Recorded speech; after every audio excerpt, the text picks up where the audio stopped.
So very good morning, friends. This is Dr. Atish Kumar Pandey, and I am a dental surgeon practicing in Odisha from last 4 years. Or I welcome you all to this episode of the collaboration with Hema Dental Blog and Dr. Atish Blogs. तो अभी doctor Nitish ने तो आपको बता ही दिया होगा basic कि root canal है क्या एग्जैक्टली तो मेरे को जो टॉपिक दिया गया रूट कैनाल का प्रोसीजर्स के बारे में बताने के लिए, तो उसके ऊपर मैं अभी बात करने जा रहा हूँ दोस्तों। तो बेसिकली रूट कैनाल ट्रीटमेंट होता क्या है दोस्तों? रूट कैनाल ट्रीटमेंट का मतलब इटसेल्फ आप समझ लीजिए। रूट कैनाल ट्रीटमेंट मतलब कि जिस टूथ को हम लोग उसका विदाउट फीलिंग, मतलब कि अगर एक मतलब एक टूथ को हम लोग रेस्टोरेट नहीं कर सकते उसको, तो उस केस में हम लोग क्या कर सकते हैं? उस केस में हम लोग उसका रूट कैनाल ट्रीटमेंट कर सकते हैं। अगर पेन का इश्यूज है या फिर कभी कभार इंटेंशनल रूट कैनाल ट्रीटमेंट भी करना पड़ता है, इंटेंशनल आरसीटी भी करना पड़ता है अगर हम लोग कोई स्माइल डिजाइनिंग कर रहे हैं या फिर कोई ब्रीज दे रहे हैं तो उस केस में क्या किया जाता है? हम लोगों को डेड करना पड़ता है टूथ को। कैसे करना पड़ता है उसको? उसको बोलते हैं रूट कैनाल ट्रीटमेंट। यानी कि जो हमारा जो टूथ सरफेस जो है उसके जो तीन पार्ट्स होते हैं हमारे अब बाहर से जो दिखाई देते हैं, एक है एनामेल, एक है डेंटिन और the inner most one is called the pulp. तो हम लोग इसमें क्या करते हैं कि पल्प को हम उसको निकाल के, पल्प को निकालने के बाद हम लोग टूथ को उसको प्रिजर्व करते हैं और उसको उन कैनाल्स को हम लोग क्लीन करके प्रॉपरली उनमें हम लोग अच्छे से फिलिंग मटेरियल रूट में फिलिंग करके उसके बाद हम लोग उसको एज ए सपोर्ट लेके हम लोग आराम से उस टूथ को प्रिजर्व कर सकते हैं और वो बहुत ज़्यादा दिन तक फंक्शनली और एस्थेटिकली वो आगे चल के काम आ सकता है दोस्तों। तो आइए जानते हैं ब्रीफ में। तो दोस्तों मैंने इसको सिंप्लीफाई करने के लिए मेरे साथ एक पोस्टर भी रखा है जो कि मैं अपने क्लिनिक में ही रखता हूँ। तो दोस्तों यहाँ आप देख सकते हैं this is root canal treatment and ये होता कैसे है। पहले कोई भी आपके मान लीजिए ये वीडियो, तो पहले तो मैं एक डिस्क्लेमर देना चाहूँगा, this is not only for the doctor fraternity or the dentist fraternity, this is for all kind of people। मतलब कि एक नॉर्मल आदमी भी जान सकता है कि रूट कैनाल ट्रीटमेंट क्या है। Because when we start talking in brief about root canal treatment और द डिपार्टमेंट ऑफ एंडोडोंटिक्स, वो बहुत बड़ा ब्रांच है, ह्यूज ब्रांच है, उसको शायद 3 साल पढ़ने के बाद भी शायद वो बहुत कम पड़ जाए। तो हम उतना ब्रीफ में नहीं जाएंगे दोस्तों, बट हम एक बेसिक आपको बताएंगे कि रूट कैनाल ट्रीटमेंट होता क्या है और रूट कैनाल ट्रीटमेंट के प्रोसीजर्स क्या हैं और उसके एडवांटेजेस डिसएडवांटेजेस क्या होते हैं। तो दोस्तों रूट कैनाल ट्रीटमेंट कब होता है? मान लीजिए कि अगर किसी को पेन है, तो पहले का ज़माने में क्या होता था? पहले का ज़माने में उसको टूथ को एक्सट्रैक्शन कर दिया जाता था ताकि पेन रिलीव हो जाए। बट उसका डिसएडवांटेज क्या होता था कि डिसएडवांटेज आगे चल के उस पर्सन को खाने में दिक्कत होती थी और उसका फंक्शनलिटी भी चला जाता था क्योंकि टूथ का मूवमेंट चेंज हो जाता था। तो वो स्पेस भी रिगेन नहीं होता था वो प्लेस में, और वो मतलब कि स्पेस वो कम हो जाता था क्योंकि टूथ मूव करते हैं, अपने और मूव करते हैं दोस्तों। तो उस केस में एक नया प्रोसीजर है जिसको कि बोलते हैं रूट कैनाल ट्रीटमेंट। और ये कोई नया नहीं है आज के डेट में, ये बहुत पुराना हो चुका है इंडिया में और अभी और भी से ज़्यादा एडवांसेस आ चुके हैं रूट कैनाल ट्रीटमेंट में। तो बेसिक एक क्या चीज़ है कि अगर किसी को पेन होता है, अगर हम लोग उसको प्रिजर्व कर सकते हैं तो हम लोग प्रिजर्व करते हैं by the help of root canal treatment. कैसे करते हैं? पहला स्टेप रूट कैनाल ट्रीटमेंट का है दोस्तों, जैसे कि आप देख सकते हैं, मान लीजिए आपके टूथ में कोई कैविटी है और वो बहुत ज़्यादा डीप है, हो सकता है वो डेंटिन का सरफेस में है जो कि सेकेंड मोस्ट लेयर होता है, और या फिर वो पल्प को टच कर रहा है यानी कि वो थर्ड यानी कि इनर मोस्ट लेयर को वो टच कर रहा है, तो आपको पेन या फिर बहुत सीवियर सेंसिटिविटी हो रहा है दोस्तों। तो उस केस में आप you can go for root canal treatment.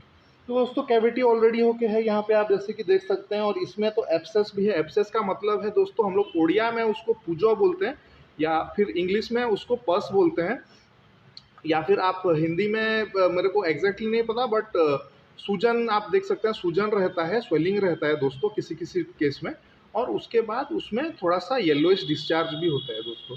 तो वैसे केस भी हम लोग ट्रीट कर सकते हैं बाय रूट कैनाल ट्रीटमेंट। तो दोस्तों करते क्या है हम? पहला स्टेप होता है रूट कैनाल ट्रीटमेंट का एक्सेस ओपनिंग।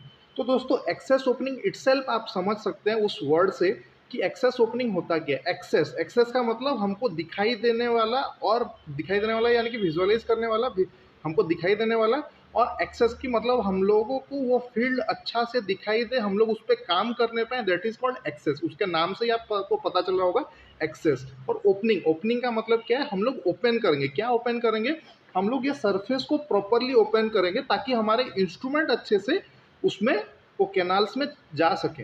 वो जो कैनाल्स होता है, रूट के जो कैनाल्स होते हैं उसमें प्रॉपरली जा सके, हम लोग काम करने पाए।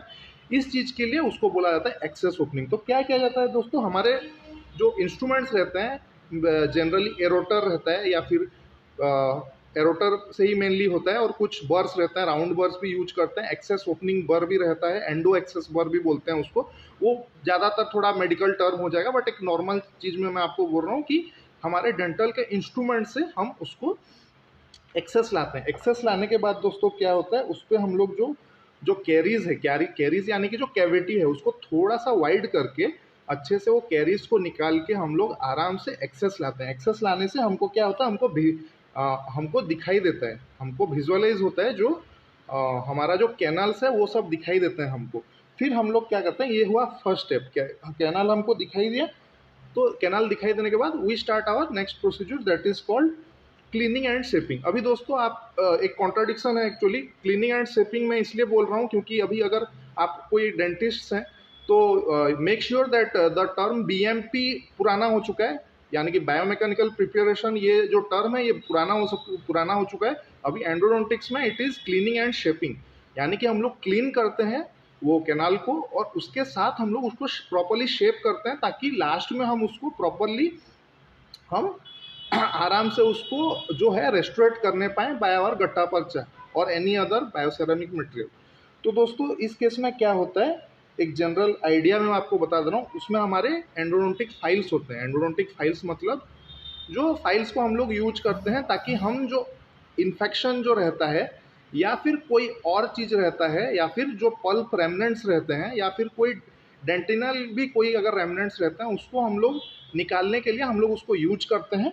और बेसिकली डेंटल जो एंडोडोंटिक फाइल्स जो होता है दोस्तों, एंडोडोंटिक फाइल्स हम लोग हैंड भी यूज कर सकते हैं और आज का रोटरी भी आ चुका है, उसको भी आप यूज कर सकते हैं दोस्तों।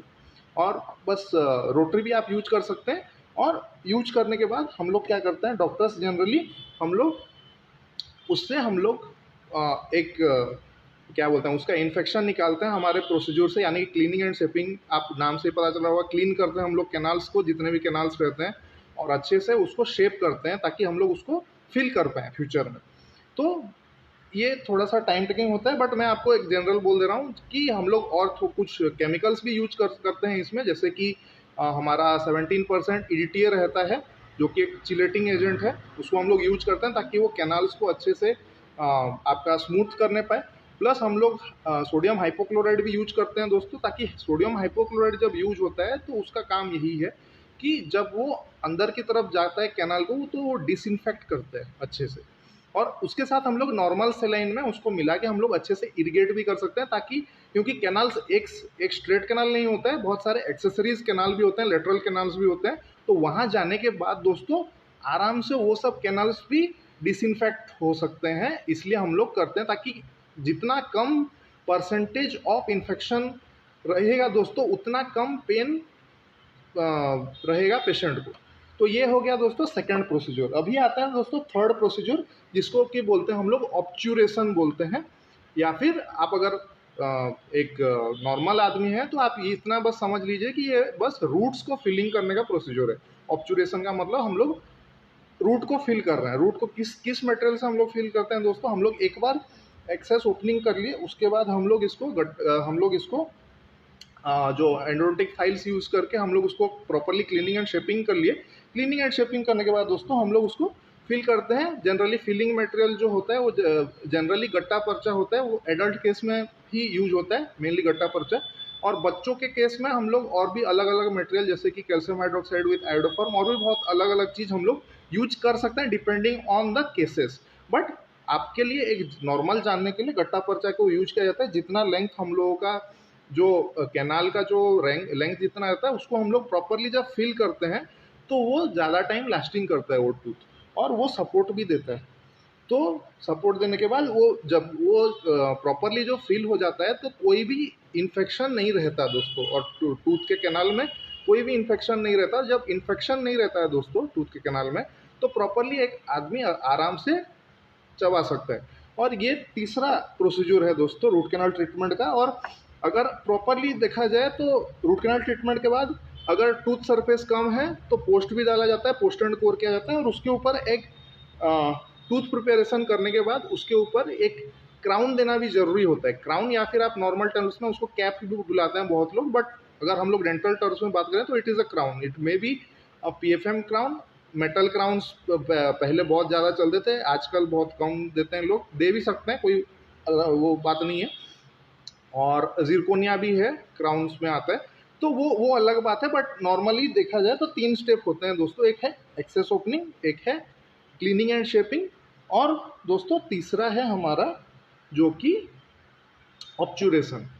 तो दोस्तों इसमें एंड होता है हमारा आज का टॉपिक जो है रूट कैनाल ट्रीटमेंट का प्रोसीजर्स के बारे में।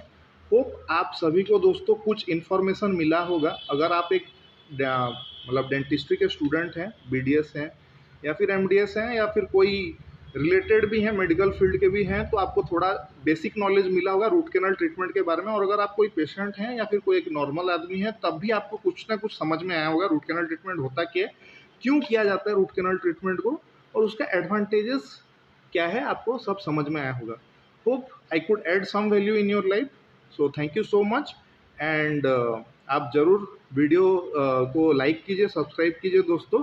और डॉक्टर नीतीश का भी जो व्लॉग है, डॉक्टर हेमा डेंटल ब्लॉग, और मेरा भी जो चैनल है डॉक्टर आतिश ब्लॉग्स, हमारे दोनों चैनल को आप सब्सक्राइब कीजिए और लाइक कीजिए। और अगर आपको ज़्यादा अच्छा लगे तो आप शेयर भी कर सकते हैं। Thank you so much and have a great day head. Thank you so much.